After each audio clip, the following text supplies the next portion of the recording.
Hello everyone, and welcome back to JAS Reviews. My name is James, and on this channel I do reviews of both music and movies, along with the occasional commentary piece, so if any of that sounds interesting to you, then please be sure to give this video a like and to subscribe to my channel to see future content like that. And today I am going to be doing an individual movie review, this time for the film Top Gun: Maverick. Now, I wasn't expecting this movie in particular to be one that I dedicated an individual movie review for. I expected that it might be resorted for my new quick movie review series or the Critical Corner, but not necessarily an individual movie review where I would have more to say about it. But that is the case here, actually. I was very surprised by this movie, and you'll see why as I go into my thoughts on it. But let's go ahead and talk about the original Top Gun while we're at it, because we do need the context of that movie in order for this movie to make sense. So, Top Gun is, of course, a movie from the 80s that is starring Tom Cruise in one of his earliest iconic action roles. Personally, I'm not the hugest fan of the original Top Gun. I didn't really care for it all that much. Now, it's not a bad movie by any means. It's not even terrible. I just think it's sort of okay, and I don't necessarily understand why it has such the acclaim that it does. It's not even one of the more exciting action movies to me, and it sort of emphasizes on the romance aspects more than I was expecting it would when I first watched it. The dogfights feel sort of underperformed and uninteresting, and the plot doesn't feel like it has much huge weight to it to warrant a good action movie to me. I know that'll upset some people, but let me just say right out of the gate that action movies aren't necessarily my thing. They're a genre where it has to be something very specific done in order for me to enjoy it. Top Gun: Maverick is surprisingly excellent, and one of those rare cases where the sequel surpasses the original film, and in this case, I think it surpasses it quite significantly. Now, Top Gun: Maverick once again revolves around Pete Mitchell, whose nickname is Maverick in the Top Gun world and the world of planes and dogfighting and everything like that. But he has sort of retired, sort of not. He is really on thin ice with the military because of how rebellious he is and how unwilling he is to follow the rules, even into his older age. And this movie begins with him pulling a pretty risky maneuver, and ultimately the military says that he has to teach younger pilots in Top Gun to perform this very dangerous mission where they have to destroy a Russian nuclear site. And this is the only way he will be able to work with the military. But after this, he is essentially done and cannot work with them again. But there are also some extra complications with this new job that he has, with this teaching job, because he has to work with the son of Goose Bradshaw, who he lost in the original Top Gun, who was his wingman essentially, and who died, and he really blames himself for his death more than anything else.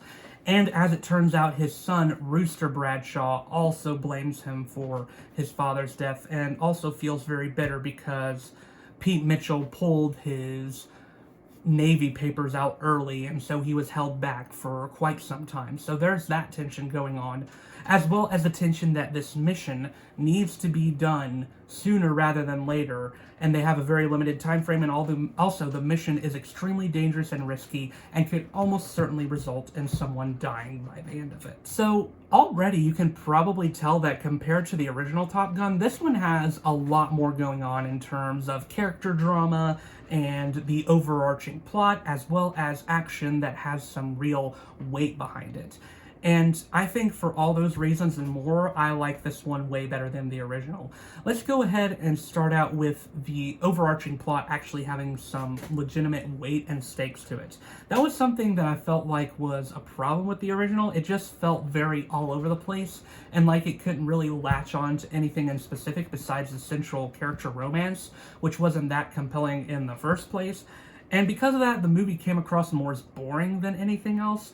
But in this one, with the stakes, with the feeling that we need to get this nuclear missile plant destroyed, and it is a mission that could fail and someone could die, and there needs to be miracles that happen, it makes everything feel a lot bigger here and a lot more important. Also, the character drama in this movie is really good. I think The tension between Maverick and Rooster is really well done, and it's obvious that both of them have some lingering trauma with the death of Goose for different reasons. And it's really interesting to see their character relationship develop. It has all sorts of fluctuations in it that keep it consistently tense and interesting throughout the whole movie's runtime. And I really liked where their relationship ended up by the end of the movie. It was actually something that was pretty heartfelt and powerful, and it worked. It worked in the way it was presented. Performances across the board in this film are great. I think Tom Cruise gives one of his career best as Maverick Mitchell, and I think it sort of helps that the movie almost has a sort of meta commentary on him as an action star.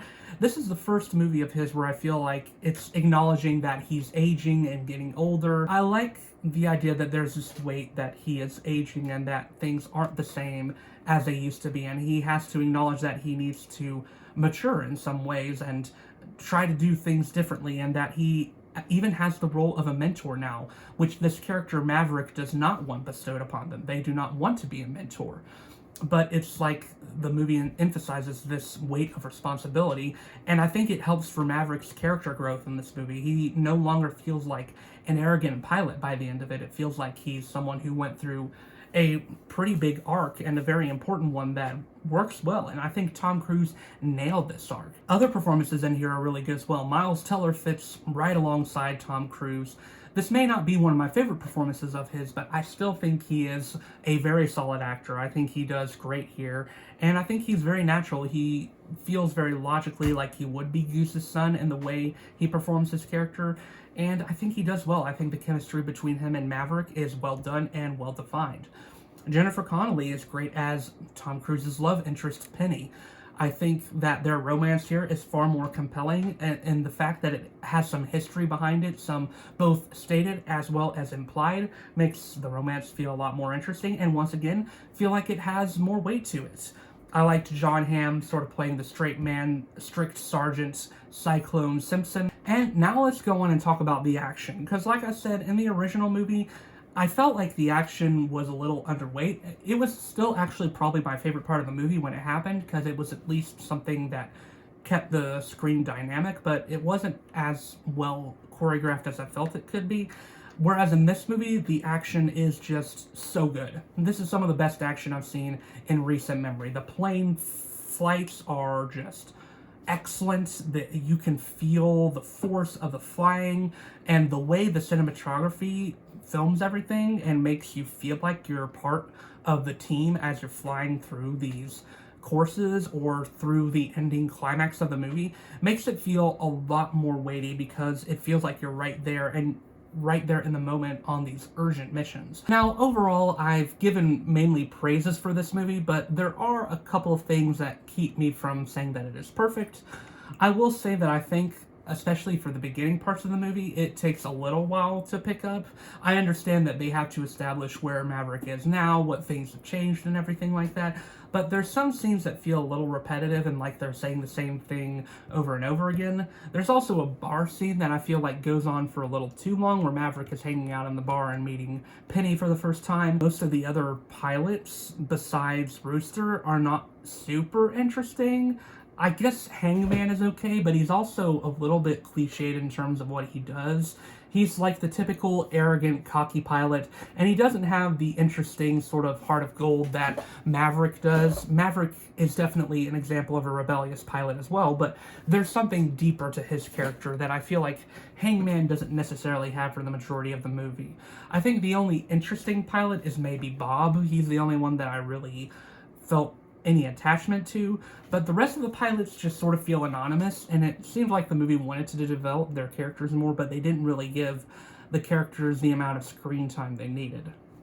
Also, there was a specific decision this movie made regarding Maverick that, while I understand they made this choice, and I'm talking specifically towards the end of the movie, I almost wonder if the movie would have worked better if they had went another way, and I think you'll know what I mean when I say this particular decision. But nevertheless, even though the decision, the way they went with Maverick's character, wasn't what I wanted. By the end, I was actually okay with it because it provided a pretty touching and heartfelt conclusion that I think worked. Top Gun Maverick is one of those rare sequels where it is just better than the original in almost every way imaginable. I think it surpasses it by quite a bit. I can't think of many sequels where they are this significantly better than the first movie. It is such a rarity. But I was glad that this was the case. I was really hopeful for this movie to be good. And it's one of my favorite action movies I've seen in recent memory. Like I said, action is a genre that it's hard for me to be super impressed by, and it's not one that engages me as much, but this movie really did it for me. It sold me. And I think it gave a career best performance out of Tom Cruise. That's a huge plus as well.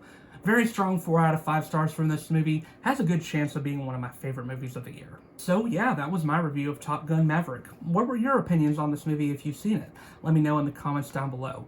And once again, my name is James. I do reviews of both music and movies, along with the occasional commentary piece on this channel. So if any of that sounds interesting to you, then please give this video a like, and subscribe to my channel to see more future content like that. But until then, I will see you all in the next video.